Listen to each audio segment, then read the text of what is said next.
মেয়েদের জীবনটা কেন এমনে বলেন তো? আচ্ছা, কখনো এখানে তো কখনো সেখানে, দুরন্ত পাখির মতো, তাই না বলুন? যখন নিজের সেই ছোট্টবেলাকার বাড়িটাতে যাই তখন আর দুনিয়ার সবথেকে খুশির দিন হয়, তাই না?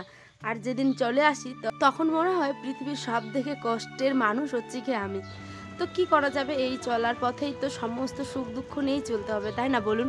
তো আসসালামু আলাইকুম, কি অবস্থা সবার? আমি হচ্ছি উত্তর দিনাজপুর থেকে পায়েল, নিয়ে হাজির হয়েছি নতুন একটি সুন্দর ব্লগ। সুন্দর কিনা কতটা বলতে পারবো না, কিন্তু আমার কাছে এটা অনেক কষ্টের একটা ব্লগ, ঠিক আছে? তো চলুন, সকালবেলা উঠেই প্রায় বাজে ঘড়ির কাঁটায় 6:30 মতো। মা দেখুন বাসি ঘর বাসি বিছানা সমস্ত কিছু রেখে ঝাড় দিচ্ছিল। আর আমরা এখন বেরিয়ে পড়েছি হচ্ছে কি শ্বশুরবাড়ির উদ্দেশ্যে। চেনা বাথরুম, চেনা গলি, চেনা রান্নাঘর, সমস্ত কিছু আজকে ছেড়ে চলে যেতে হবে, জানেন? আর এটা একদম হঠাৎ করে। তো কেন হঠাৎ করে আমাকে বাবার বাড়ি থেকে চলে আসতে হলো সেই কারণটা আপনাদের শেষের দিকে বলছি।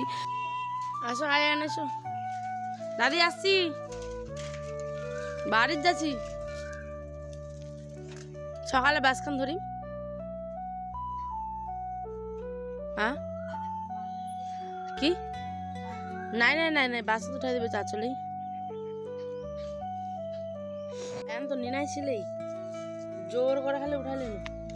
আয়া না নিনাই ছিলেই, জোর করে উঠাই নিয়ে যেই চোখ খুলিয়ে বলছে মা নানু। অন্য জাগিল হলে শুরু হয়ে গেল বাবার সাথে। হ্যাঁ নাই বিস্কুট হলে বিস্কুট গে। দেখুন, আমার বাবা বাড়ির ব্লগগুলো যারা যারা দেখেনি অবশ্যই কিন্তু একবার হলেও দেখবেন, অনেক অনেক আশা করছি ব্লগগুলো ভালো লাগবে। আর এই যে মা আমি সবাই মিলে একটু বলছিলাম যে একটু ছবি তুলি মা, চলো। তারপরে এই যে পাড়া প্রতিবেশী সবাইকে তো বলে যেতে হয়, তাই না? যখন বাড়ির মেয়ে ঘরের মেয়ে যখন বাইরে যায়, পরের বাড়ি বলুন বা বরের বাড়ি বলুন যাই হোক, তো তখন তো সবাইকে বলে যেতে হয়, তাই না? তো এখানটায় কি করবো, অনেক কষ্ট করে মনটাকে শক্ত করছিলাম আর অনেক হাসি মুখে ছিলাম, কারণ আমি কান্না করলে তো মারাও কান্না করবে, তাই না বলুন? তো সেই কারণে যে একটা পটলা ভর্তি মা দিয়েছে জিনিস, মাংস, আম, কলা, তারপরে চাল, সামনে যেহেতু ঈদ কুরবানি সেই কারণে, তারপরে চালের আটা, তারপরে হচ্ছে গিয়ে মানে যা হয় একটা সমস্ত কিছু বলতে পারেন। তো এখানে আমরা টোটো পেয়ে গেছি, এখানটায় টোটো নিয়ে আমাকে বাবা একটু এগিয়ে দিতে যাচ্ছে, বাসে উঠে দিতে যাচ্ছে। আর এইদিকে দেখুন আয়ানের কাণ্ড, সে খেতেই ব্যস্ত। তো এখানে আর কি করা যাবে, ভয়েসটা দিতে পারিনি, অনেক কিছু ছিল, যেহেতু টোটোটাতে গান বাজছিল তো সেটা কপিরাইট চলে আসবে, সেই কারণে আর দিতে পারলাম না। তো আয়ান সকলকে টাটা করছে, মা তো ওকে চায় না ছাড়তে, কিন্তু তারপরেও দেখুন অনেকক্ষণ কষ্ট করছিল, তারপরে যেতে তো হবেই, তাই না? তো বেরিয়ে পড়েছি, এই যে আমাদের বাড়ির রাস্তার এইখানটায় আমার কিন্তু সেন্টার করে। আর আমাদের বাড়ির এই যে মাদ্রাসা সমস্ত কিছু আপনাদের সাথে শেয়ার করলাম। দেখুন যেতে হবে কিন্তু অনেক দূর, ঠিক আছে? রায়গঞ্জ থেকে আরও অনেকটা দূর। তো আমাদের বাড়িটা যেহেতু অনেকটা দূরে, বাংলাদেশে একদম বাংলাদেশের বর্ডারের কাছে বলতে পারেন, তো সেই কারণে অনেক দূর যেতে হবে, এখন অনেক পথ চলা বাকি। তো যতটা পেরেছি আপনাদের সাথে শেয়ার করেছি, ঠিক আছে? তো এই যে বাসে উঠে পড়েছে, আর বাবা কিন্তু বাইরে এখনই বাস আমাদের ছেড়ে দিবে। বাবা দাঁড়িয়ে যাচ্ছিল, কিন্তু আয়ানকে দেখার জন্য আবার দাঁড়িয়ে যাচ্ছে, দাঁড়িয়ে যাচ্ছিল আবার যেতে আবার দাঁড়িয়ে যাচ্ছে, এটাই বলতে চাইছি।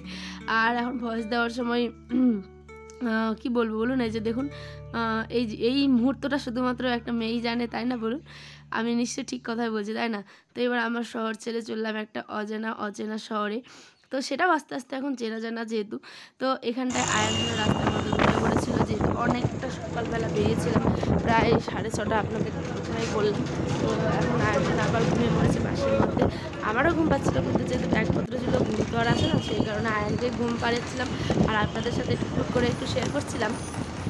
তো কথা বলতে বলতে দেখুন এত পুরোটা যদি শেয়ার করতাম তাহলে একটা সিনেমা তৈরি হয়ে যেত, ঠিক আছে? তো সেই কারণে আপনাদের অল্প অল্প করে শেয়ার করেছি। বাসটা পুরো ফাঁকা, আর এর মধ্যেই কিন্তু চলে আসলাম হচ্ছে কি রায়গঞ্জ। তো বাসটা এবার বাস স্ট্যান্ডে ঢুকবে। অনেক ইচ্ছা ছিল ভালো করে ভিডিও করার, কিন্তু করতে পারিনি, যেহেতু এক হাতে বুঝতে পারছেন বাচ্চা, দুটো ব্যাগ, তার সাথে আবার ভিডিও করা একটাখানি ব্যাপার না। তো কি আর, এখানে আমি এখন কাঁঠালটা রান্না করছি। আপনারা আগামী দিনের ব্লগটাতে দেখতে পাবেন কাঁঠাল রান্না করার ব্লগটা। কাঁঠাল রান্না করছি আর আপনাদের সাথে ভয়েসটা দিচ্ছি, ঠিক আছে? কি মা, তো এই যে তারপরে ওখান থেকে একটা টোটো নিলাম, টোটো করে চলে যাচ্ছি হচ্ছে কি আমাদের পাবলিক বাস স্ট্যান্ড যেটা, সেখানে।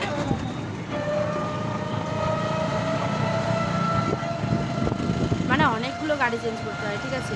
টোটো থেকে তারপরে চলে আসলাম হচ্ছে কি অটো ভ্যানগুলোতে উঠেই এই যে আমরা আবার রাস্তায় জ্যামে পড়ে গেছিলাম, যেহেতু ওখানে ট্রেন লাইন রায়গঞ্জের আর কি, যে ওখানটায় ট্রেন যাতায়াত করে।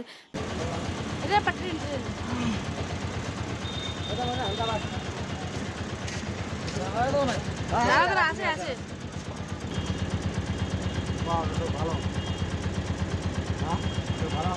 আর আয়ান তো সেই জিনিসটা অনেক অনেক অনেক এনজয় করছিল। তারপরে দেখুন আয়নার আব্বা আমাদেরকে পিক আপ করে নিল, তারপরে হচ্ছে গিয়ে একটু গাড়িতে তেল ভরলো। আর সকালে যেহেতু বেরিয়েছিলাম কোনো রাস্তা মানে নাস্তা করিনি, দূরের জার্নি করলে এই একটা বদ অভ্যাস আমার, সত্যি কথা বলতে, যে যদি বমি টমি হয়ে যায় সেই কারণে বাড়ির আমাদের পাশেরই একটা মিষ্টির দোকানে গেলাম। তারপরে যে পরোটা দুইখানা তিনটা করে, দুইখানা না তিনখানা দিয়েছিল, তারপরে পরোটা খেলাম, আয়ান খেলো, রাব্বা খেলো, সবাই মিলে। এই যে দেখুন অচেনা পৃথিবী এখন চেনার জায়গায়, তাই না বলুন? সমস্ত কিছু নিয়েই বাড়ি ফিরলাম। তো যাই হোক, বাড়ির ব্লগগুলো আগামীকাল থেকে দেওয়া হবে। এসে একবার ঘর দরের অবস্থাটা দেখায় আপনাদের, দেখেছেন পচে সরে একদম কি অবস্থা ভাবতে পারবেন না। ফ্রিজের 12টা বেজে গেছে, জিনিসপত্রের 12টা বেজে গেছে, পুরো ঘরটা পুরো নোংরা হয়ে গেছে এক কথায়। তো চলুন, ব্লগটা বেশি বড় করছি না, দেখাবে অন্য একটি ব্লগে। এই যে বেরিয়েছিলাম 6:30টায়, বাড়িতে পৌঁছেছি 11টা বেজে গেছে। তো আজ এই পর্যন্ত, দেখাবে অন্য একটি ব্লগে। সকালে ভালো থাকবেন, সুস্থ থাকবেন। আর এই যে বাসনপত্রগুলো দেখাচ্ছিলাম, কত ধুলো ভর্তি হয়েছে দেখুন। তো চলুন, আসছি, টাটা।